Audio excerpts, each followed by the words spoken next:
গতকালকে মাননীয় মুখ্যমন্ত্রীও চার্চে গেছিলেন। মাননীয় আমাদের সর্বভারতীয় সাধারণ সম্পাদক অভিষেক বন্দ্যোপাধ্যায় মনে প্রাণে সকলকে অভিনন্দন জানিয়েছে। আমরাও এই বড়দিন পালন করি, আমরা সেই ক্রিসমাস ট্রি সাজাই, আমরা চার্চে যাই, আমরা এই আনন্দের উৎসবটাকে, ধর্ম যার যার উৎসব সবার, আমরা এটা পালন করি। আর আমরা কি দেখছি, ভারতীয় জনতা পার্টির রাজ্যগুলোতে যেখানে বড়দিন পালন করার চেষ্টা করছেন কিংবা সাজাচ্ছেন, ক্রিসমাস ট্রি সাজাচ্ছেন, সান্টা ক্লজ সাজাচ্ছেন, ভারতীয় জনতা পার্টি ওখানে তাদের স্লোগান দিয়ে সমস্ত গুলোকে নষ্ট করছে, তছনছ করছে।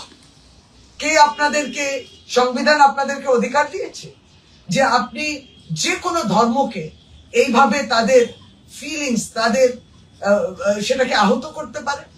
আপনি তার ধর্ম, তার বিশ্বাস, তার আস্থার জায়গায় যেখানে সেটা যার মধ্যে দিয়ে তারা সেটাকে পালন করে, সেটাকে আপনি ভাঙচুর করলেন। এইটা কিন্তু দেশের জন্য বিপজ্জনক। এটা অবশ্য বাংলার মানুষ যথেষ্টভাবে সচেতন। বাংলার মানুষ যেভাবে বড়দিনও পালন করে, বাংলা মানুষ এই হুমকিটা বুঝতে পারে।